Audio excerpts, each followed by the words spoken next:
Hi friends, ఎలా ఉన్నారు అందరూ? సో ఈరోజు అయితే మనం 7th క్లాస్కి సంబంధించి 13 అధ్యాయం వైశాల్యం చుట్టుకొలత గురించి మనం కొన్ని మనకు టెట్లో కానీ డిఎస్ఎల్లో కానీ వచ్చే క్వశ్చన్స్ మనము చూద్దాం ఫ్రెండ్స్. ఎలా వస్తాయి, ఎట్లా అడుగుతారు అనేది మనము టెక్స్ట్ బుక్ను ఫాలో అయితే చాలా బెటర్ అని నా ఫీలింగ్. సో ఫ్రెండ్స్ చూద్దాం.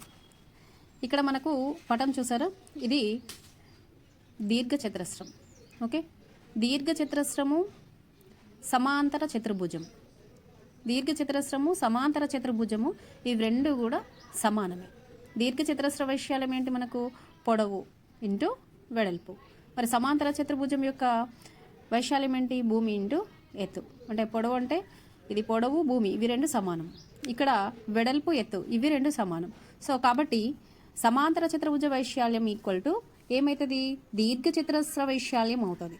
సో పొడవు ఈక్వల్ టు భూమి అంటే ఇవి రెండు సమానం. ఇక్కడ చూడండి పటంలో మనకి ఇది పొడవు, ఇది భూమి అవుతుంది. భూమి బేస్, తర్వాత ఇక్కడ వెడల్పు ఎత్తు హైట్. పొడవు సమానము భూమి, వెడల్పు సమానం ఎత్తు.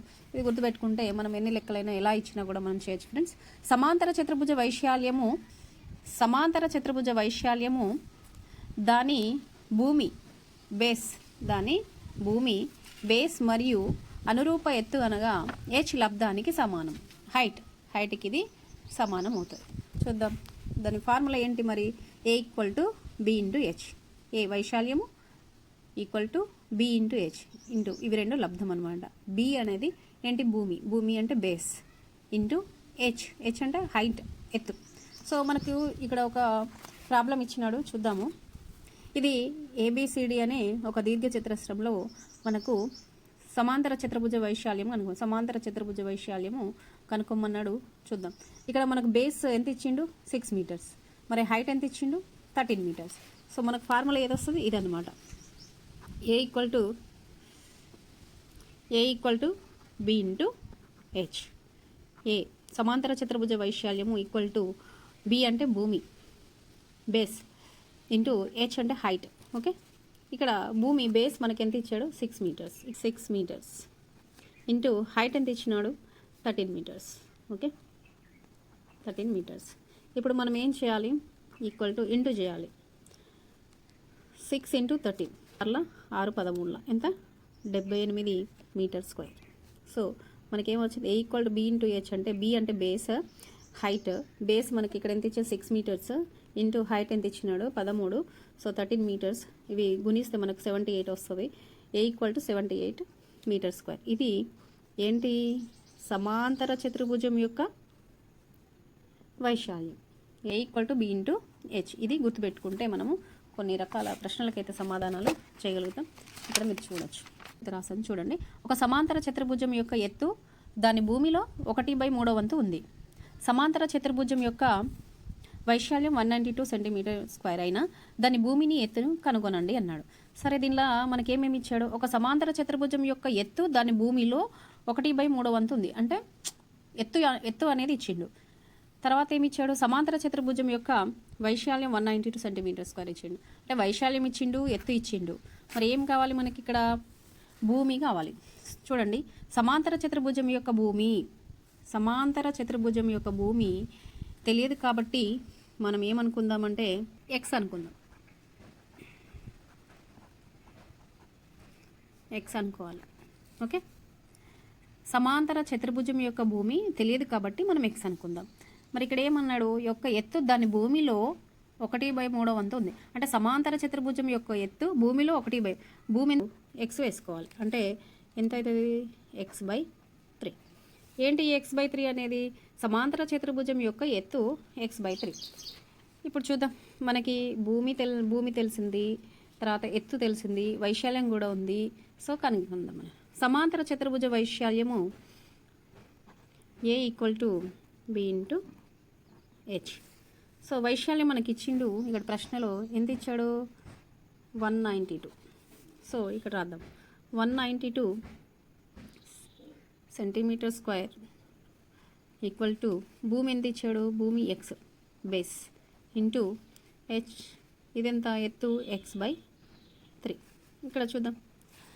ఎక్స్ ఇంటూ x/3 అంటే ఎక్స్ స్క్వేర్ బై 3. ఇక్కడ ఎంత? 192. మరి ఏం చేద్దాం దీన్ని 192x²/3. సో ఇది గుణకారం చేద్దాం. 192 × 3 = x². మనకి x² వాల్యూ కావాలి. సో గుణిస్తే ఏంది 576 వస్తుంది. 576 x వాల్యూ కావాలి. √576 చేస్తే 24 × 24 చేస్తే మనకి 576 వస్తుంది రూట్. సో 24² చేస్తే రూట్² చేస్తే రూట్కి స్క్వేర్కి క్యాన్సిల్ అయిపోతుంది. ఇప్పుడు x = 24 వచ్చేసింది. సో x వాల్యూ వచ్చేసింది కాబట్టి మనకు హైట్ ఏమన్నాడు ఇక్కడ లెక్కలో హైట్ సమాంతర చతుర్భుజం యొక్క ఎత్తు ఎంత మన x/3 అంటే మనకి x వాల్యూ వచ్చింది కాబట్టి మనము హైట్ = x/3 చేద్దాం. అంటే 24/3 అంటే 3 × 3 సో మనకెంత answer height = 8 centimetres. So friends height అయితే మనకి 8 సెంటీమీటర్స్ వచ్చింది. భూమి అయితే మనకి 24 వచ్చింది బేస్. సో ఇట్లా ఈ రకంగా అయితే చేయాలి ఫ్రెండ్స్. చాలా ఈజీ, ఎట్లా అడిగినా కూడా మనం చేయొచ్చు. ఓకే, ఇంకో లెక్క చూద్దాం. ఇక్కడ చూడండి ఫ్రెండ్స్, ఇంకో క్వశ్చన్ ఎలా అడుగుతారనేది. ఒక సమాంతర చతుర్భుజం యొక్క భూమి ఎత్తులు 5:2 నిష్పత్తిలో ఉన్నాయి. భూమి అయితే ఇది ఎత్తు ఏ నిష్పత్తిలో ఉన్నాయి? 5:2 నిష్పత్తిలో ఉన్నాయి. సమాంతర చతుర్భుజ వైశాల్యం 360 చదరపు మీటర్స్. వైశాల్యం ఇచ్చిండు, మనకు భూమి ఎత్తులు ఇచ్చిండు. అయినా దాని భూమి మరియు ఎత్తులను కనుక్కోండి అన్నాడు. అంటే నిష్పత్తిలో ఇచ్చిండు, దాన్ని ఎలా చేద్దాం? ఫస్ట్ మనం భూమి మరియు ఎత్తుల నిష్పత్తి ఇంకా 5:2 5x ఎత్తు 2x. భూమి 5x ఎత్తు 2x అనుకుందాం. ఇప్పుడు మనం దీనిలో ప్రతిక్షేపించుకోవడం. మనకు తెలుసు కదా సమాంతర చతుర్భుజం యొక్క వైశాల్యము. సమాంతర చతుర్భుజం యొక్క వైశాల్యం సూత్రం ఏంటి? B × h. ఇక్కడ చూడండి, మనకు సమాంతర చతుర్భుజ వైశాల్యం ఎంత ఇచ్చిండు? 360 చదరపు మీటర్స్. హైట్ ఎంత ఇచ్చాడు? 2x. ఇప్పుడు ఎంత? 5 2 10 x × x x². Okay, 10x². 360.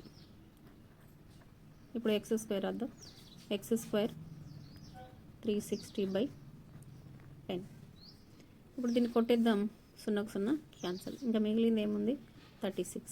x² కాబట్టి x వాల్యూ కావాలి కాబట్టి √36 మనము ఎట్లా రాయొచ్చు? రూట్లో అయితే 6×36 రాస్తే 6² అయితే మిగిలింది. ఇక్కడ స్క్వేర్కి రూట్ క్యాన్సిల్ అవుతుంది. x = 6. x వాల్యూ వచ్చేసింది. ఇప్పుడు మరి ఏం చేయాలి? మనకు భూమిను ఇది కావాలి. భూమి ఎంత? 5x. భూమి మనకి ఎక్కడ ఎంత? 5x.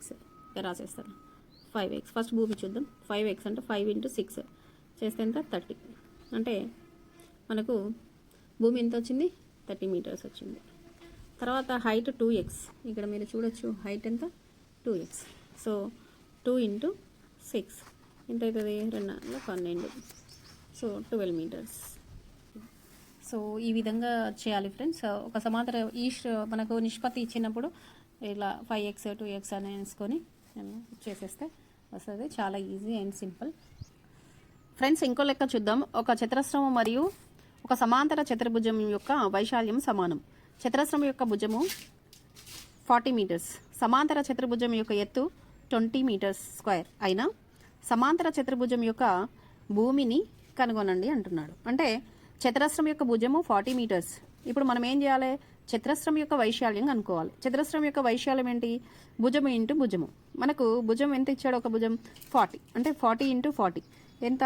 1600 మీటర్. సమాంతర చతుర్భుజం యొక్క ఎత్తు ఎంత ఇచ్చాడు మనకు? 20 మీటర్స్. సమాంతర చతుర్భుజం వైశాల్యము సమానము చతురస్ర వైశాల్యం. ఇవి రెండు సమానం అంటున్నాడు. చూడండి క్వశ్చన్లో ఒక చతురస్రము మరియు ఒక సమాంతర చతుర్భుజంలో వైశాల్యము సమానము అన్నాడు. అంటే ఇవి రెండు సమానం, వైశాల్యాలు సమానం. మనకు వైశాల్యం ఎంత వచ్చింది? 1600 మీటర్ చదరపు మీటర్స్. ఇప్పుడు సమాంతర చతుర్భుజ వైశాల్యం సూత్రం ఏంటి? భూమి ఇంటూ ఎత్తు. సో ఈక్వల్ టు 1600 చదరపు మీటర్స్. భూమి అంటే బేస్ B ఇంటూ ఎత్తు 20 మీటర్స్. మనకి 1600 చదరపు మీటర్స్ వైశాల్యం. ఇప్పుడు మనకు భూమి కావాలి కాబట్టి భూమి ఈక్వల్ టు 1600/20 కొట్టేస్తే 0 0 క్యాన్సిల్ అయిపోతుంది. 2 16 0 సో భూమి ఈక్వల్ టు 80 మీటర్స్. సో ఇలా అయితే చేయండి మీరు లెక్కలు, చాలా ఈజీగా ఉంటుంది. మీరు ఫాలో అవ్వాల్సింది మన టెక్స్ట్ బుక్ అనమాట. సో టెక్స్ట్ బుక్ని అయితే ఫాలో అవ్వండి. 6th 7th 8th క్లాసెస్ పక్క టెట్ డిఎస్సి వాళ్ళు కూడా. సో నేను కూడా రాస్తున్నాను కాబట్టి తప్పకుండా ఫాలో అవ్వండి. నా ఛానల్ని సబ్స్క్రైబ్ చేయండి, షేర్ చేయండి, లైక్ చేయండి. ఏదైనా మిస్టేక్స్ అనిపిస్తే కామెంట్ చేయండి, కామెంట్ బాక్స్లో డౌట్స్ ఉన్నా ఏదున్నా సరే. సో ఫ్రెండ్స్ ఇలాగైతే మనం ఇంకా ముందు ముందు మంచి మంచి వీడియోలు చేద్దాం. మనకు టైం ఎక్కువ లేదు, 1 month ఉంది కాబట్టి. సో మనమైతే ప్రాక్టీస్ మోర్ అనమాట. ప్రాక్టీస్ అయితే చేయండి. Thank you all.